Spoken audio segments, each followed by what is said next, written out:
Hi, I'm Svob, and today I want to talk to you a little bit about acrylic tips for painting outside to keep you out of trouble.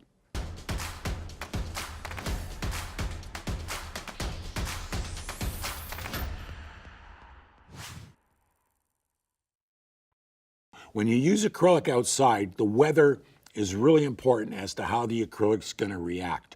Acrylic dries by giving up water.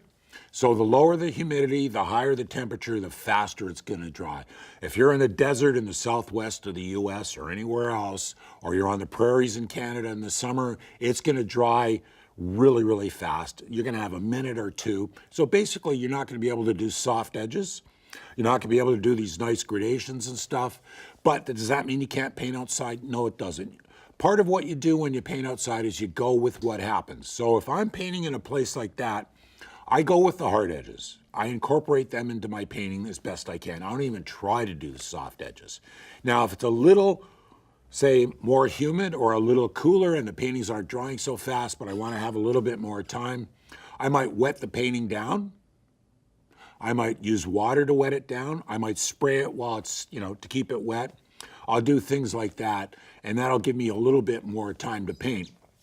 But in general, with acrylic, you have to be careful of the weather. So the wind as well is going to make your paintings dry quicker. So if you have your paintings out of the wind, or find a place out of the wind, find a place out of the sun, those all help. Now, another problem with acrylic are extreme high temperatures and low temperatures. In high temperature and high humidity, acrylic does really weird things. It forms gummy balls, and it never dries. It feels dry to the touch, but what happens is when you paint into it, it'll roll up like, when you roll snow and make snowballs to make a snowman. Those of you who don't know what snowmen are, I'm sorry, I can't help you. But in Canada, when it snows, you get this kind of semi-wet snow and you make a snowman, you roll the balls, it all sticks together. Same thing happens in acrylic painting in the tropics. So that becomes an issue down there. The other thing that becomes an issue is when it's too cold. And it doesn't even have to be below freezing. It can just be close to freezing. And then you'll have problems with acrylic as well, because it'll do weird things. It'll just slip. It'll seem dry. It'll slip. The whole thing will move. It'll do all kinds of weird things. I tried to paint acrylic in freezing temperatures. I thought it was dry. It was actually frozen. So when I took it in the studio, it all melted.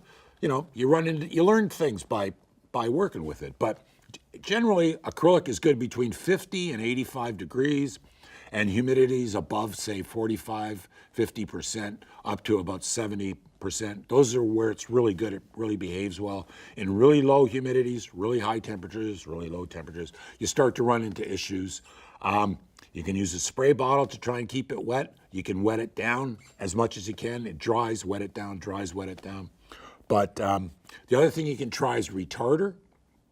I do this as well, sometimes on location or in the studio.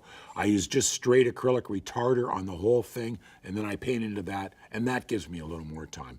But when you use that process, you have to do an isolation coat over top, and that's another thing you got to do, and you can find out about that in the course I do as well.